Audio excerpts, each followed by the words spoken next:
jamais vu un truc pareil. Des créatures étranges, des reptiles qui font froid dans le dos, des marsupiaux qui n'existent qu'ici. Pas de doute, nous sommes en Australie. À l'autre bout de la planète, la star des animaux, c'est lui. Ils sont fragiles, ils bougent tout doucement. Bienvenue dans un monde de douceur. Les koalas ne vivent qu'à l'est de l'Australie. On ne les trouve nulle part ailleurs dans le monde. Ils étaient plusieurs millions il y a un siècle. Il en resterait à peine 100 000. Tués pour leur fourrure jusqu'à la fin des années 30, ils voient désormais leur territoire se réduire comme peau de chagrin. Certains se retrouvent même piégés au beau milieu des villes. Mais aujourd'hui, des gens comme vous et moi se sont lancés dans une course contre la montre pour sauver le plus emblématique des Australiens.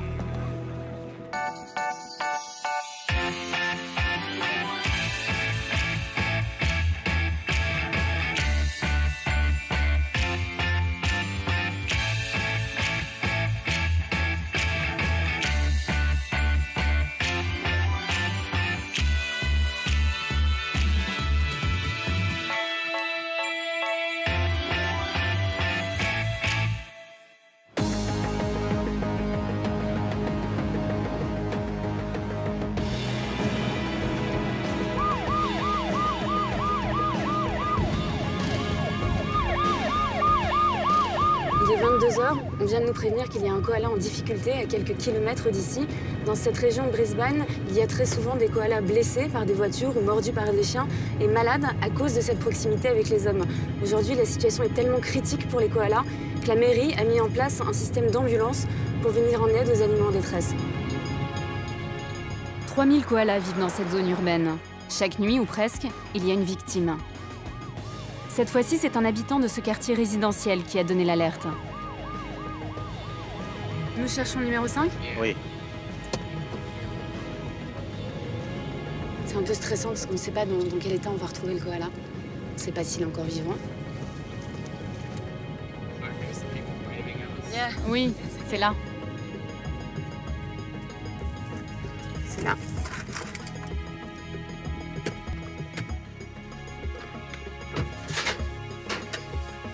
Qu'est-ce que je peux faire ? On a besoin d'une torche? Non, mais prends la couverture et les gants. On est obligé de porter des gants parce qu'ils peuvent être dangereux et agressifs. Et sont capables de mordre à tout moment. J'aurais jamais cru qu'un koala pouvait être dangereux. C'est vous qui l'avez récupéré ? Oui, on l'a trouvé au bord de la route. Il était assis, il avait l'air un peu perdu. Quand il essayait de marcher, il titubait, il tombait. Il s'est beaucoup débattu quand on l'a attrapé. Il donnait des grands coups de griffe. Ça n'a pas été facile de le mettre dans la boîte. Si jamais il saute, écarte-toi. N'essaye surtout pas de l'attraper. Ok, c'est rassurant.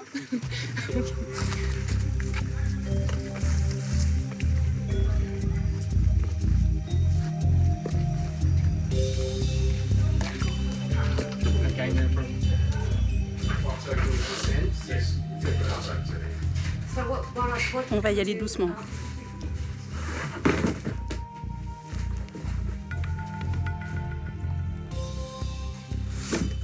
Oh, c'est un beau mâle. Il a pas du tout envie de se laisser attraper. Attention à ses griffes. Je pensais pas que c'était si compliqué. Tout va bien, tout va bien.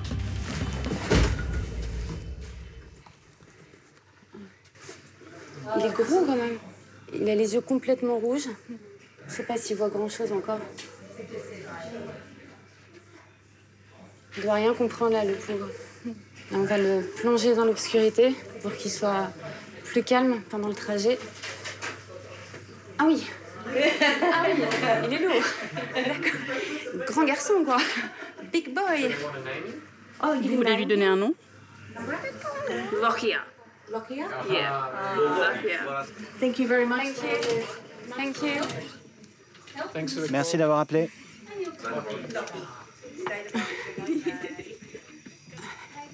Lokia n'est pas en pleine forme, mais il est en vie. Une chance, car plus d'une fois sur deux, l'ambulance arrive trop tard. Pour ce koala, Pas de blessure grave, il attendra donc demain avant de voir un vétérinaire.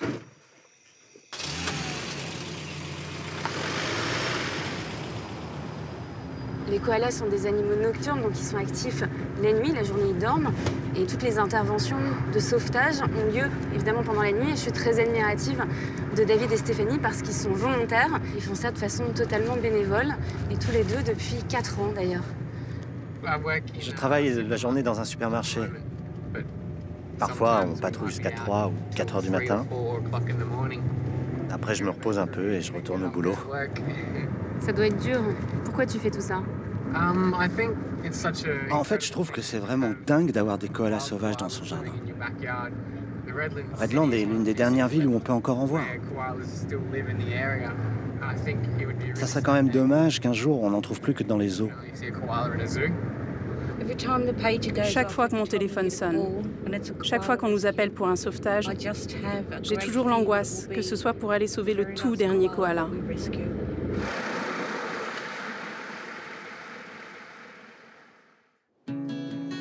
Il n'y a pas si longtemps, les ancêtres de Lokia vivaient tous dans ces immenses forêts d'eucalyptus.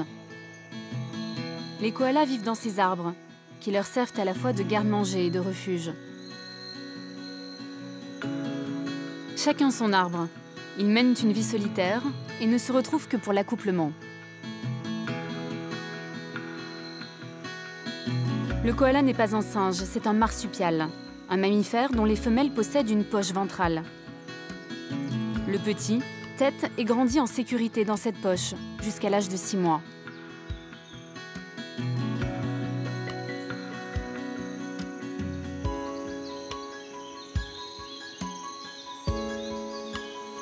La vie du koala n'a rien de trépidant. Sa principale activité, dormir. Et ça, 18 heures par jour, quelle que soit la météo.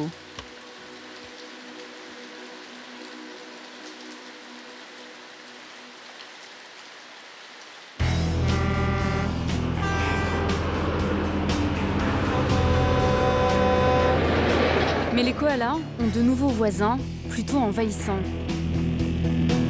Il y a encore 100 ans, tout ça, là, c'était des forêts d'eucalyptus. Aujourd'hui, c'est Brisbane, la 3e plus grande ville d'Australie. Il reste plus grand-chose du paradis des koalas. Et le problème, c'est que c'est à peu près partout pareil, sur toute la côte australienne. Les hommes veulent vivre sur le territoire des koalas. Et c'est l'endroit le plus prisé aujourd'hui, la côte. Tout le monde veut avoir une maison ici, au bord de la mer. L'Australie a beau être 14 fois plus grande que la France, tout le monde s'entasse au même endroit, près des côtes. Car le reste du pays est un immense désert.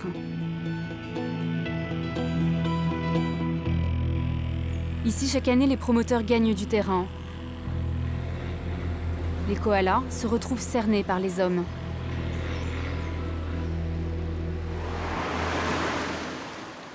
Désormais, 80% des koalas vivent sur des propriétés privées. En marchant dans la ville, si on est un peu attentif, ça ne doit pas être très difficile de les voir. Pareil qu'il y en a dans ce coin. C'est bien un arbre à koala. Les grands ont beaucoup de feuilles. Ça pourrait être un arbre parfait. Il y en a un qui est juste là. Il est en train de dormir, évidemment. Ce type de scène est totalement hallucinante parce que l'arbre de ce pauvre koala est coincé entre un parking et une route où il y a beaucoup de passages. Il y a des immeubles partout autour, des gens qui sont en train de faire des travaux. Donc même s'il a l'air imperturbable et qu'il dort, il doit subir la pollution, le stress, cette proximité avec les hommes. Et le stress, ça crée des maladies chez les koalas.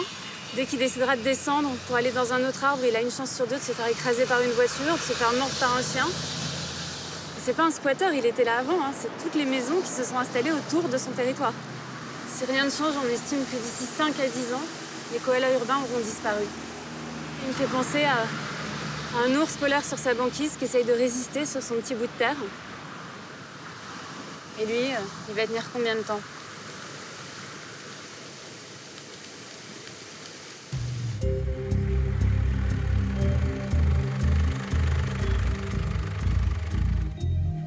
Lokia a passé la nuit chez Stéphanie, l'ambulancière bénévole. Nous l'amenons dans un hôpital entièrement dédié aux koalas. Hello. Good morning. Voyons un peu ce qu'on a là. Il est lourd. Rebecca, la vétérinaire, en reçoit une douzaine par semaine. L'année dernière, elle en a accueilli plus de 700. Oh mon pauvre. Tes yeux sont vraiment dans un sale état. Qu'est-ce que c'est a priori?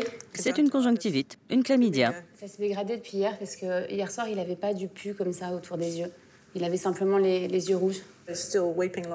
Oui, il y a beaucoup de pus et ça va empirer. L'inflammation va s'aggraver jusqu'à ce qu'il ne voit plus rien. Mais si on l'opère, il devrait s'en sortir. Tu penses qu'il souffre? Oui, ça doit être douloureux. Pour l'examiner, il va falloir l'endormir. Il aime pas ça. Et s'endormir, c'est la chose la plus facile pour un koala. Il s'appelle Lokia. Ah oui? Bon, c'est maintenant qu'on va s'amuser. Je vais avoir besoin de toi. Okay. Prends-le par en dessous. Dis donc, il est costaud. On va l'emmener là-bas, voir combien il pèse. Parce qu'il pèse lourd. 7 kilos. Oui, 7,10 kg. Il est gros. Tu penses qu'il a quel âge? Il n'a pas l'air très vieux. On va le vérifier en regardant sa mâchoire. Je vais le coucher comme ça pour examiner ses dents. Voyons voir. C'est des grandes dents quand même. Ouais, vaut mieux pas se faire mordre. Il a 5 ans, peut-être 5 ans et demi. C'est plutôt jeune parce qu'un koala, ça peut vivre jusqu'à 15 ans. Oui, mais tu sais, les mâles vivent moins longtemps que les femelles. Parce qu'ils sont plus téméraires, ils ont plus d'accidents. Là, tu vois les rougeurs de la conjonctivite? C'est totalement enflammé. Lokia est victime de la chlamydiose, une maladie sexuellement transmissible, déclenchée par le stress et très répandue chez les koalas. S'ils ne sont pas soignés à temps, ils deviennent aveugles ou stériles. Ça, c'est l'antibiotique qu'on va lui mettre dans les yeux pour essayer de guérir la conjonctivite. You think it's enough? Encore. Je suis en formation, moi, je suis pas une vraie vétérinaire. C'est bon.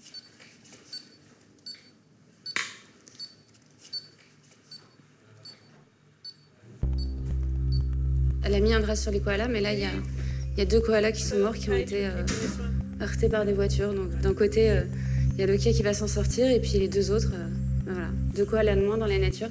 Pour se concentrer sur ceux qui vont bien. Le koala est un animal très fragile. Sur tous ceux qu'elle recueille, Rebecca n'arrive à en sauver qu'un seul sur 3. Les autres meurent des suites de leur maladie ou sont euthanasiés. Lokia fait partie des chanceux. Il a même droit à une chambre individuelle. C'est pas la forêt, mais c'est l'endroit où va rester Lokia pendant plusieurs semaines jusqu'à ce qu'il soit guéri. C'est pas mal quand même. Il a tout ce qu'il faut, il a à manger, il a des branches.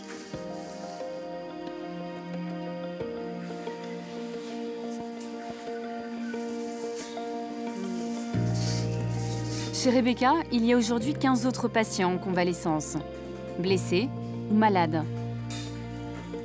Après quelques jours, parfois plusieurs semaines, si tout va bien, ils retrouveront la liberté.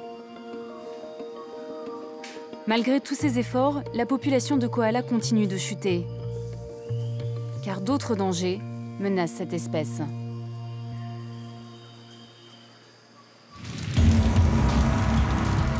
Les catastrophes naturelles ravagent de plus en plus l'Australie. Chaque année, des centaines de milliers d'hectares partent en fumée.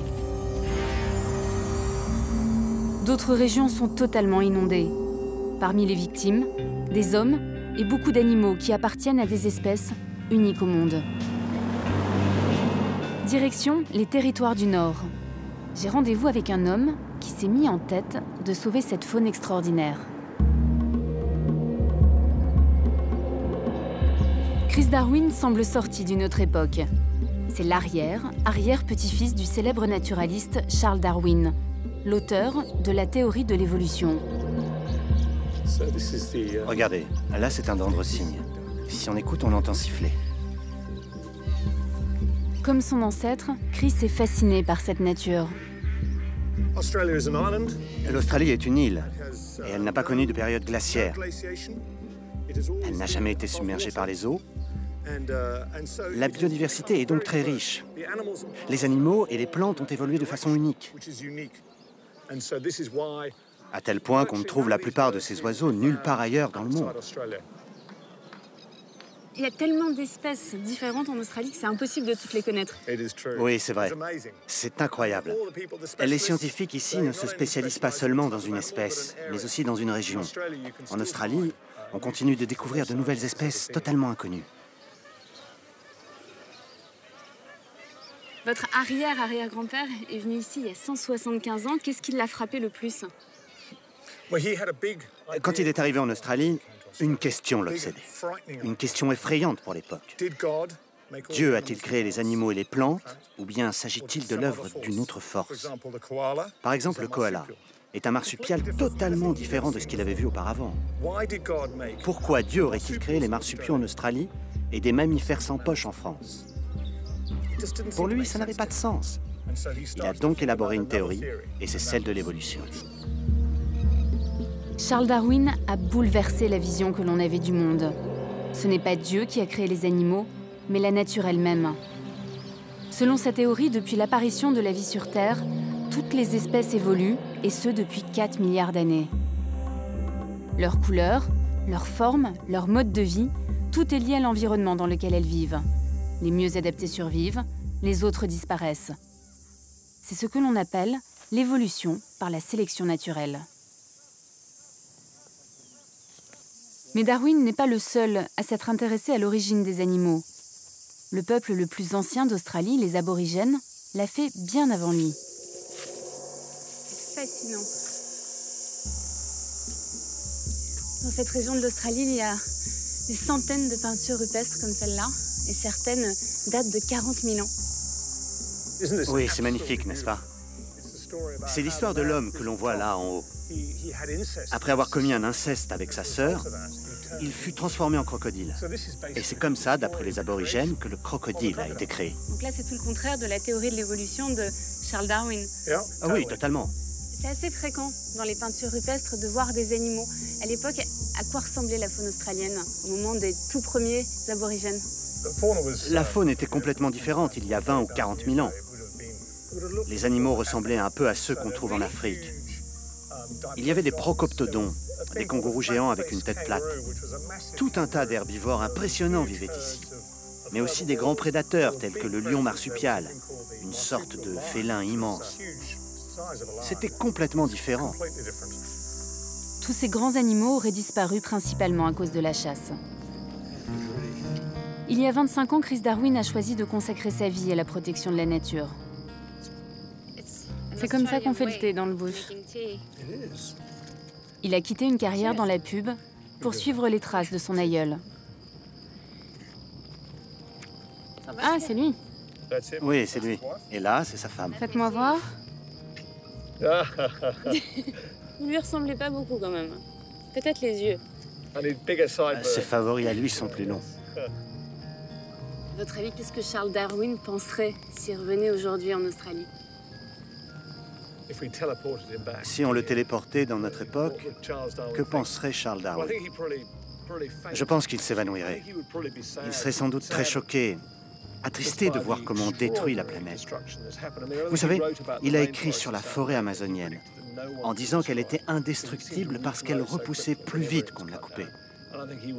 Il serait horrifié de voir dans quel état sont aujourd'hui les forêts tropicales.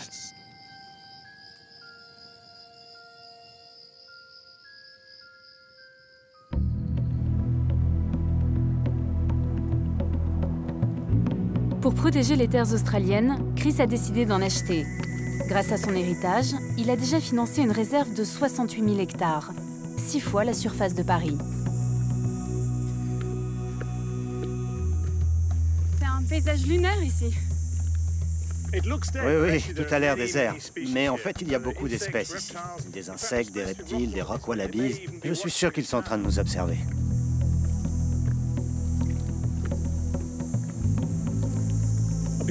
Faites attention où vous mettez les pieds, il y a beaucoup de serpents. En Australie, vous savez, on trouve 8 des 10 serpents les plus venimeux du monde. savez ce que je vais faire? Je vais oublier immédiatement ce que vous venez de me dire.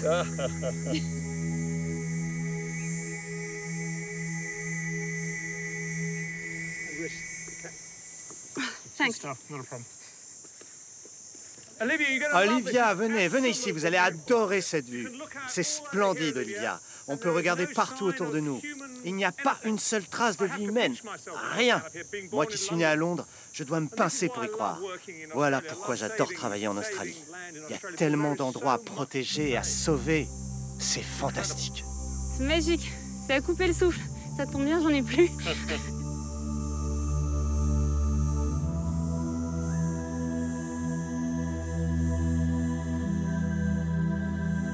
Quand on regarde la nature d'ici, on a encore plus envie de la protéger. On se rend compte à quel point elle est précieuse. Et aujourd'hui, il n'y a pas que les koalas qui sont en danger. C'est toute cette nature australienne, toute cette faune qui sont aujourd'hui menacées. Oui, c'est très grave. Aujourd'hui, l'Australie détient le record mondial du taux d'extinction de mammifères. Vous avez sans doute entendu parler de la disparition des dinosaures. Ça, c'était la 5e extinction de masse sur Terre. Aujourd'hui, nous provoquons peut-être la perte de plus de 60 000 espèces différentes chaque année. La 6e extinction est en marche. Elle a déjà commencé.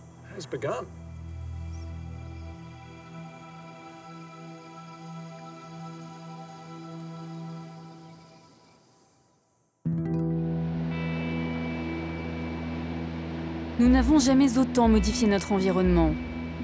Aujourd'hui, les animaux n'ont plus le temps de s'adapter. Le descendant de Darwin n'est pas le seul à avoir pris conscience du problème. Retour à Brisbane. Ici aussi, on a décidé d'agir.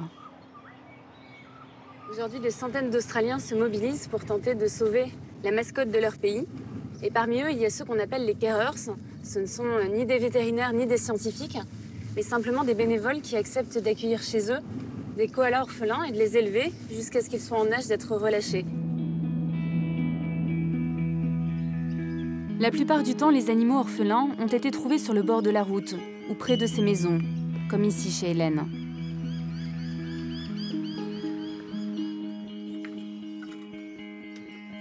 Cette retraitée est maman de 2 koalas et d'un kangourou.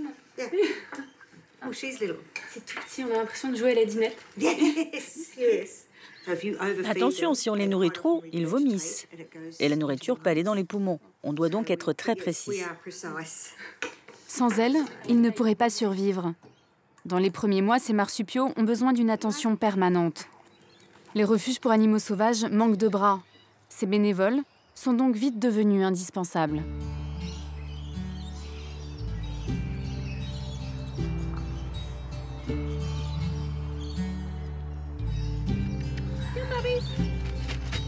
Hélène appartient à un groupe qui se réunit souvent le week-end.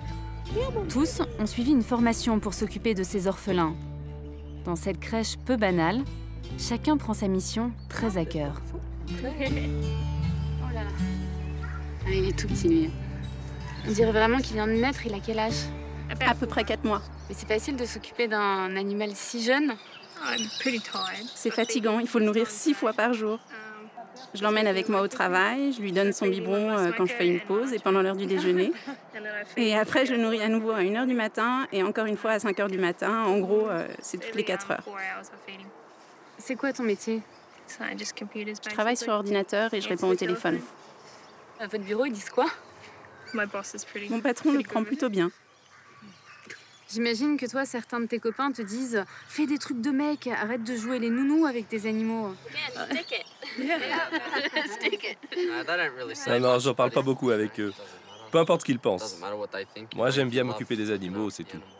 Mais vous arrivez à pas les considérer comme des animaux domestiques? Tout petits, ils ont besoin d'attention et d'amour. Quand ils deviennent grands, il faut s'en détacher. C'est difficile. Plus ils grandissent, plus on doit les repousser. Mais c'est dur, ils sont si mignons. Graham, j'ai l'impression qu'il y a quelque chose qui bouge sous votre pullover. Vous avez tous un animal dans une poche, on dirait les pochettes surprises pour enfants. C'est un bébé opossum.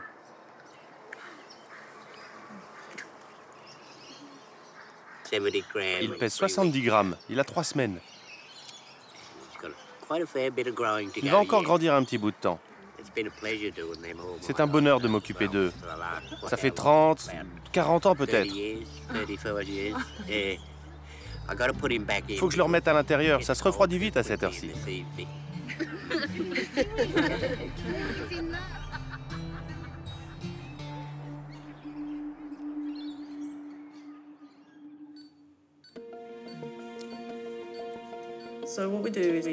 On va devoir couper à l'intérieur de l'œil tous les tissus enflammés par la conjonctivite. À l'hôpital des koalas, Lokia en est à sa deuxième opération. Les antibiotiques n'ont eu aucun effet. Rebecca fait son maximum pour qu'il ne perde pas la vue. Chaque koala est devenu précieux. Chaque matin, j'ai la chance de venir soigner ces animaux uniques et extraordinaires. Et j'ai l'impression, à mon petit niveau, de changer un peu les choses. Ça peut devenir vraiment déprimant de voir tout le mal que les hommes peuvent faire parfois. Donc voilà, c'est pour ça que je travaille ici. Ici aussi, tout le monde ou presque est bénévole. Ils sont une quinzaine à venir avant ou après leur travail. Tous ont une consigne difficile à respecter. Ne pas trop s'attacher aux koalas.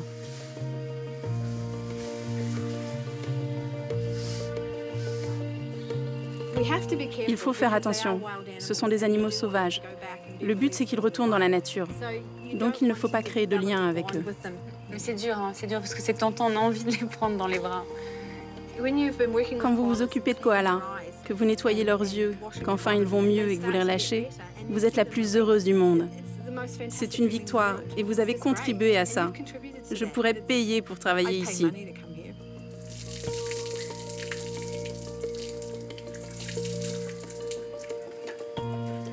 Lokia est sorti du bloc. Ses yeux vont mieux, mais ce n'est pas un patient très coopératif. Lokia, faut que je nettoie les yeux. Ah mais je sais, c'est... Bah ouais. C'est pas facile parce qu'il faut que je fasse attention à ces grandes griffes. Et Lokia, elle est so mignon. C'est rien du tout, c'est de l'eau. Ok. Il va falloir y aller petit à petit et plus les jours vont passer, plus il se laissera faire facilement. Et là... il va aller partout. Allez, on va te laisser tranquille. Même malades, même blessés, les pensionnaires de cet hôpital perdent rarement l'appétit. Ils engloutissent chacun 700 grammes de feuilles d'eucalyptus par jour. Un koala, ça mange énormément.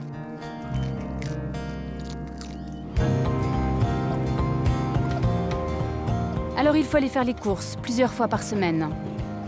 C'est la mission de Graham, l'un des rares salariés de l'hôpital. À cause de la destruction des forêts, il doit aller de plus en plus loin pour trouver toutes ces feuilles. Graham peut parcourir jusqu'à 400 km dans la même journée. Il y en a partout là. Là, c'est un vrai supermarché pour koalas. Avec le temps, Graham est devenu un vrai pro de la cueillette. Mais pour les débutants, pas évident d'attraper le coup de main. Et c'est que c'est solide un eucalyptus, hein. J'ai réussi. Parfait. Et on doit ramasser combien comme ça? Eh ben, on doit en couper peut-être 300 comme ça. Ok, bye. Attention, on ne choisit pas n'importe quel arbre. Non, non, le koala est exigeant. Sur les 600 espèces d'eucalyptus existantes, il n'en apprécie que 5 ou 6. Ouais, c'est dur. Ah ouais, c'est du boulot. En langue aborigène, koala signifie qui ne boit pas. L'eucalyptus est sa principale source d'eau et le plat unique de son menu. Mais ses feuilles sont pauvres en protéines et donc peu énergétiques. Pour économiser ses forces, le koala dort beaucoup et vit au ralenti.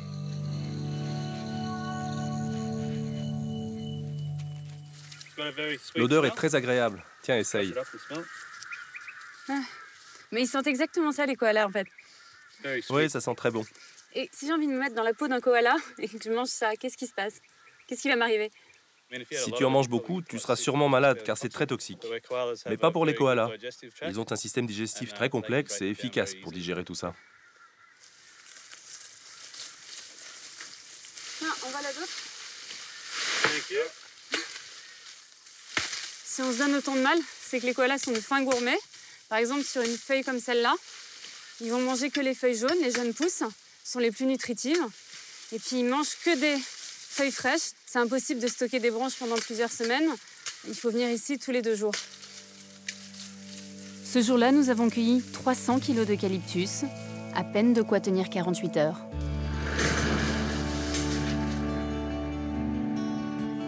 Il est 7 heures. Les premiers servis ce matin sont les koalas qui seront bientôt relâchés.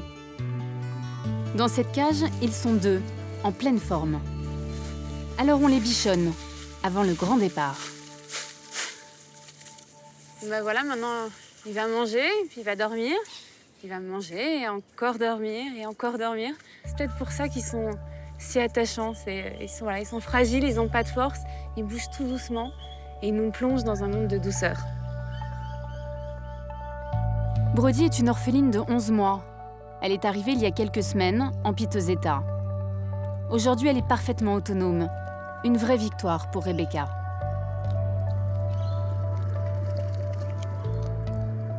Tout ce qu'elle découvre ici, c'est par instinct. Tu lui apprends rien, donc tu mets des feuilles d'eucalyptus et elle va avoir le réflexe de manger telle ou telle feuille, de grimper de telle ou telle façon.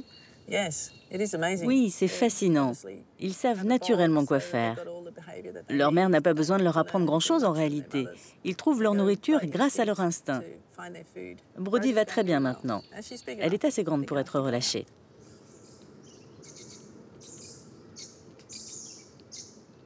Même si cet hôpital est financé par le gouvernement, j'ai l'impression que le sort des koalas dépend surtout de la bonne volonté des particuliers. L'État ne fait pas grand-chose pour préserver les dernières forêts d'eucalyptus et favorise souvent les promoteurs. Il y a pourtant aujourd'hui un intérêt économique évident à protéger les koalas. En Australie, les koalas sont l'une des attractions préférées des touristes. Ils rapporteraient au pays en moyenne 800 millions d'euros chaque année. Et quand on veut voir des koalas, il y a un lieu incontournable, c'est le Lone Pine Sanctuary, le plus grand sanctuaire au monde pour koalas.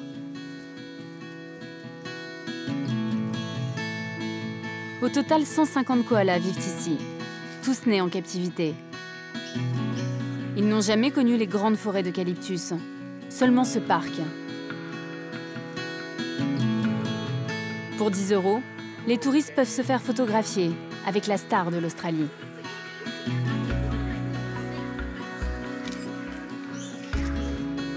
Ces koalas sont devenus les ambassadeurs d'une cause, celle de leurs cousins sauvages.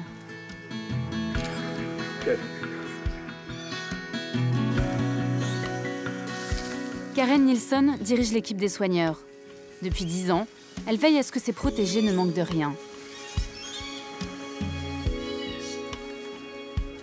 Là, quand on voit le nombre de koalas au mètre carré, on n'imagine pas que c'est une espèce en danger et menacée. Alors, ce ne serait pas possible de réintroduire une partie de ces koalas pour repeupler des régions où ils ont disparu? On l'a envisagé il y a quelques années. Mais malheureusement, si les koalas n'existent plus dans ces régions, c'est parce que leurs forêts ont disparu. Donc s'il n'y a plus de forêt, il n'y a plus d'endroit pour réintroduire de nouveaux koalas. Je te présente Kelsey. C'est une des femelles les plus âgées du sanctuaire. Elle a 15 ans. Les koalas ont tendance à vivre plus longtemps en captivité parce qu'ils sont gâtés. Ils mangent mieux et sont tout de suite soignés en cas de besoin. En plus, ici, ils ne risquent pas de se faire écraser par des voitures ou attaquer par des chiens. À la base, je ne suis pas une grande fan des zoos, mais je dois admettre qu'aujourd'hui, la situation des koalas est tellement critique. Donc moi, si j'étais un koala, je préférais vivre ici plutôt qu'à l'extérieur. Là, ils sont dans un cocon, ils sont en pension complète. Et ici, au moins, ils sont protégés. Mais pour autant, je n'ai pas envie que cet endroit devienne un jour le seul au monde où l'on trouve des koalas.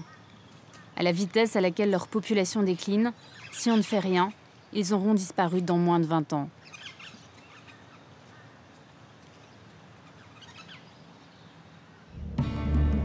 Une autre espèce emblématique de l'Australie a d'ailleurs failli s'éteindre. Mais grâce à la mobilisation des écologistes et de certains chasseurs, on a évité le pire. Cet animal qui a failli disparaître est tout le contraire du koala.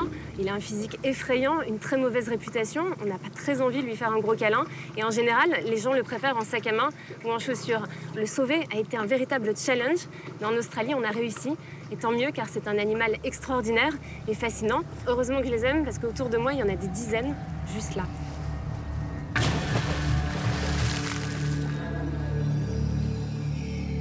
Notre bateau est cerné par des crocodiles de mer, les plus grands du monde. Ils peuvent atteindre jusqu'à 7 mètres de long. Le parc national de Kakadu, sur la côte nord de l'Australie, abrite l'une des plus importantes populations de crocodiles marins. Ils sont près de 10 000 à vivre dans cette région, entre mer et rivière.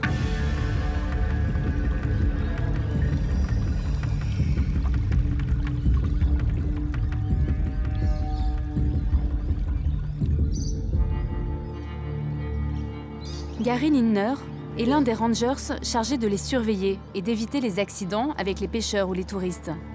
Une sorte de crocodile dandy. À un détail près, lui n'est pas chasseur. Tu sens cette odeur?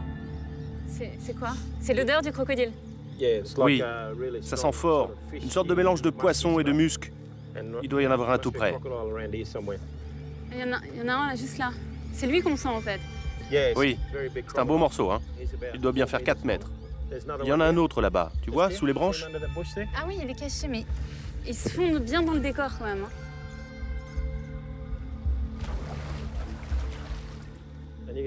Et celui-ci, tu as vu comme il est vif et rapide? Les crocodiles me fascinent. On apprend en permanence à leur contact. Et je suis passionné par la relation entre les hommes et les crocodiles. Je ne m'en lasse pas. Ce sont des animaux incroyables. Quand on approche les crocodiles d'aussi près, on a vraiment besoin d'une protection comme ça, parce que ce qu'on ne sait pas toujours, c'est que les crocodiles peuvent sauter, ils peuvent sauter à peu près jusqu'ici. Donc si on est au bord du bateau, comme ça, ils peuvent sauter et nous attraper. Et ça, j'ai vraiment pas envie de vivre ça. Leur réputation de mangeurs d'hommes est fondée. Chaque année, 2000 personnes dans le monde seraient attaquées par des crocodiles. C'est 40 fois plus que le nombre d'attaques de requins. Les humains sont des proies très faciles pour les crocodiles. Imagine, ils t'attrapent, t'entraînent au fond de l'eau, tu te noies, et c'est fini. Les crocodiles sont capables de jeûner pendant des jours, voire des mois. En attendant leur proie, ils restent immobiles, la gueule ouverte pour se rafraîchir. Leur physique préhistorique nous rappelle que leurs ancêtres étaient déjà sur Terre il y a 200 millions d'années. Les crocodiles ont vu les dinosaures apparaître et disparaître. En Australie, il y a 40 ans, les chasseurs ont bien failli avoir leur peau. Le crocodile de mer a été sauvé en 1970 par une loi qui en interdit la chasse.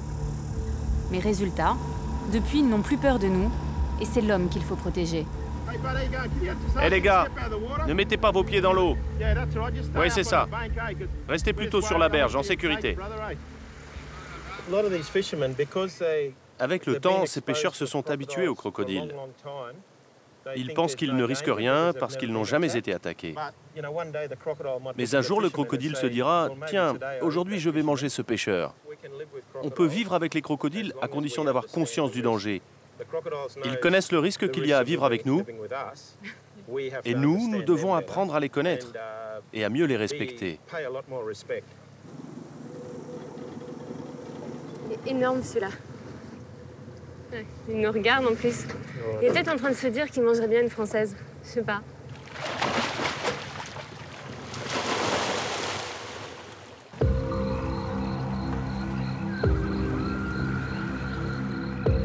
Pour éviter les conflits entre les hommes et les crocodiles, il faut connaître les habitudes des reptiles. La mission qui nous attend ne peut être réalisée que de nuit, car les torches permettent de les éblouir et de les approcher d'encore plus près. On voit juste leurs yeux. C'est impressionnant. Très vite, on se rend compte qu'on a plein de paires d'yeux comme ça tout autour du bateau.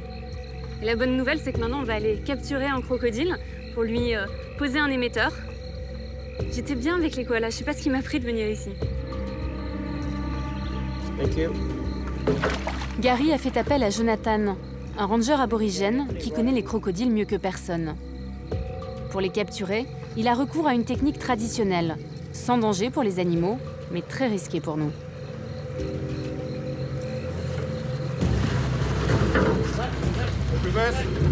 Recule, recule, vas-y.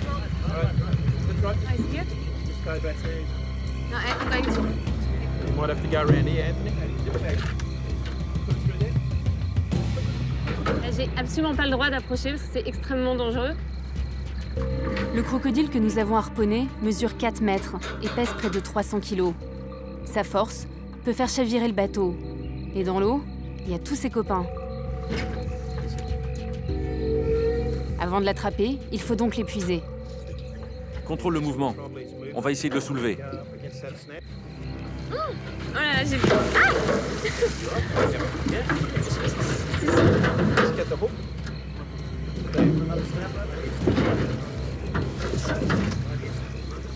Ah allez, il est juste là. Il est énorme. Il est énorme.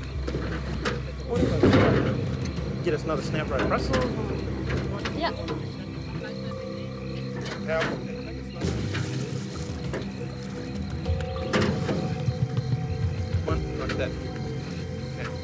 Là, on lui fait pas de mal, c'est juste pour lui placer un émetteur. Ça permet de mieux les connaître et quand on les connaît mieux, ça permet de mieux les protéger. Et que demain, il sera à nouveau libre. Ça va bien se passer, Loulou.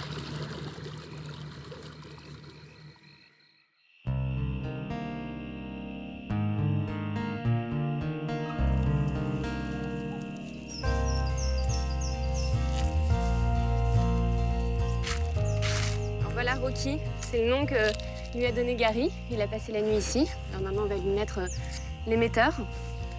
C'est bizarre de pouvoir toucher un crocodile. En fait, leur peau est assez douce. On dirait pas comme ça, on a plutôt l'impression qu'ils ont une carapace comme une tortue. Mais c'est une peau très molle et assez fine. Et c'est cette peau que les gens de la mode aiment tellement. Surtout celle du ventre, c'est la plus fine et c'est celle qui vaut le plus cher. Alors c'est sûr qu'entre Lokia, le gentil koala, et Rocky, le crocodile qui fait peur, on a plus envie de sauver Lokia en priorité. Mais il faut bien comprendre que les crocodiles jouent un rôle essentiel dans l'équilibre de leur écosystème. Ils ont un rôle indispensable dans la chaîne alimentaire et leur disparition serait une véritable catastrophe. C'est pour ça que c'est si important de les protéger aujourd'hui.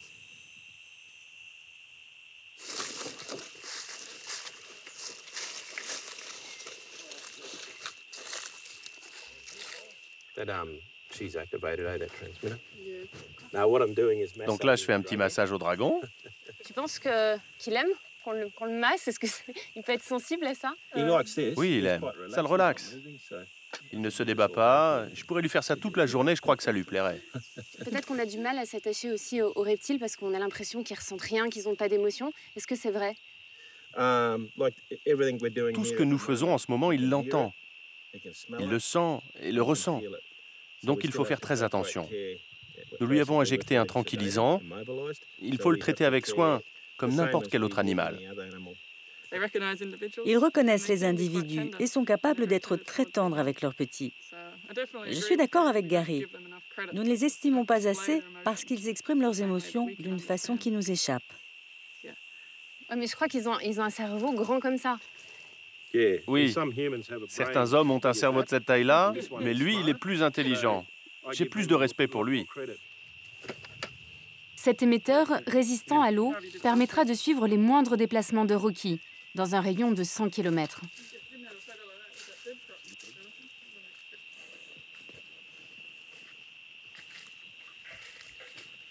Ça va pas l'handicaper sur cet émetteur? Non, il va le garder quelques mois, jusqu'à ce que le fil de fer rouille et que l'émetteur tombe. C'est sans danger pour le crocodile.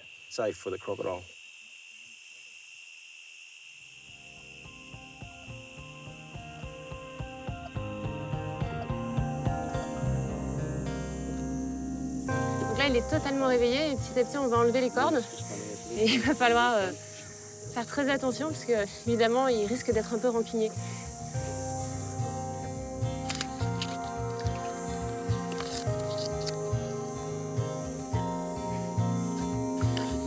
Okay, walk.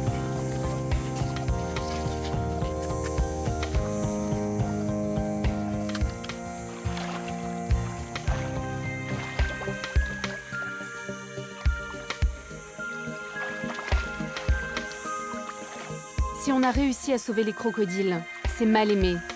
Je me dis que les koalas ont toutes leurs chances.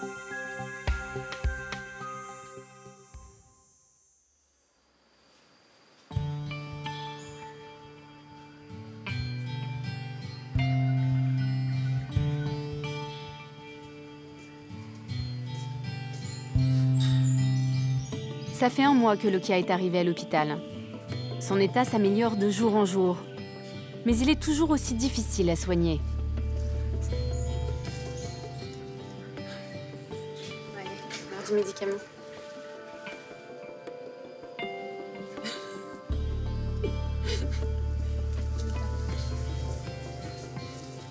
C'est bien. Bon, ben voilà. Lokia va rester ici encore 3 semaines et il sera relâché à l'endroit où il a été retrouvé. Il va beaucoup me manquer parce qu'on s'attache très facilement à eux. On se rend compte que, évidemment, ils dorment beaucoup, mais ils sont pleins d'expressions, ils sont extrêmement, évidemment, mignons, drôles. Il y a aussi quelque chose d'intriguant chez eux, c'est comme s'il y avait encore un mystère. On a beaucoup de choses à apprendre sur eux.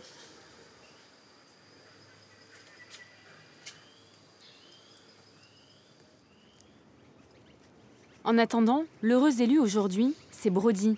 Souvenez-vous, la petite orpheline de 11 mois. Il est temps pour elle d'être libre. Hey, Graham. Morning. Il va falloir l'attraper maintenant. Brody, elle est en parfaite santé, donc elle n'a plus aucune raison de rester ici. Il va falloir aller à elle, parce qu'elle ne viendra pas à nous. Je vais monter sur l'échelle. J'ai besoin que tu maintiennes la cage à cette hauteur, ici. Okay. Et puis je vais lui appuyer sur la tête pour qu'elle descende et qu'elle entre dans la cage. Elle pourra retourner chez elle, enfin, si on y arrive. Bon. Elle n'a pas envie de partir, hein. Alors. On peut pas la prendre dans les bras, sinon elle va mordre, c'est sûr. Allez, allez, allez, ouais. Allez, c'est bon, elle peut rentrer à la maison. Allez, la vraie vie commence.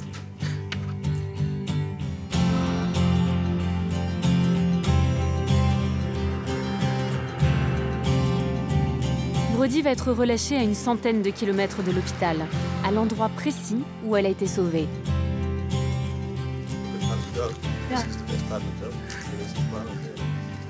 Là, on est sur les terres d'un fermier, donc on a dû lui demander son accord pour faire ça. C'est bien comme endroit ici.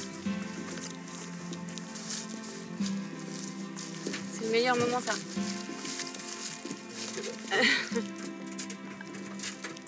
Attends. Allez. Ready? Allez, Brody. There you go. Ouais. Allez, grimpe, ma belle.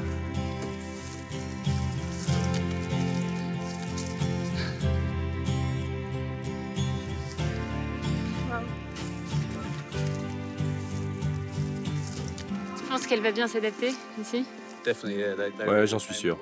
Ils gardent leur instinct sauvage. Ça va bien se passer pour elle. Qu'est-ce que tu ressens là? Ah, je suis content. On a fait du bon boulot. Tout ce qu'on a fait, ça valait le coup. C'est une sensation géniale. Elle va passer l'après-midi à inspecter les lieux. Après, elle fera la sieste et descendra cette nuit pour trouver un eucalyptus à son goût. Si tout va bien, elle rencontrera bientôt un mâle. Ils se reproduiront, auront des petits. En fait, c'est tout ce qu'on espère.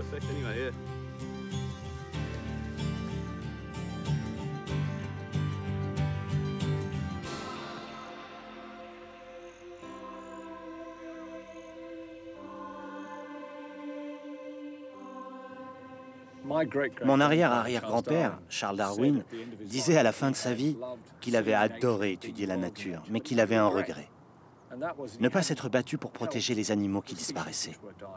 On a l'impression que tout ça est statique, que ça ne bougera jamais. Mais en fait, petit à petit, année après année, la nature se vide. C'est évident qu'on peut vivre sans koala, mais j'arrive pas à imaginer l'Australie sans ses kangourous, ses koalas, ses crocodiles. Tout ça paraîtrait tellement vide.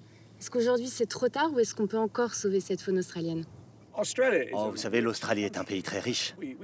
Nous vivons tous comme des rois par rapport à d'autres gens, en Afrique ou dans d'autres pays. plutôt que d'acheter une troisième ou une quatrième télévision.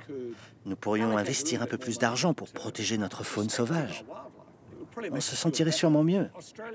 L'Australie sans koala, c'est comme la France sans le vin. C'est totalement inimaginable. Si nous ne sommes même pas capables de sauver les koalas en Australie, ça veut dire qu'on ne sauvera rien. Depuis des millions d'années, des espèces disparaissent. C'est la loi de l'évolution.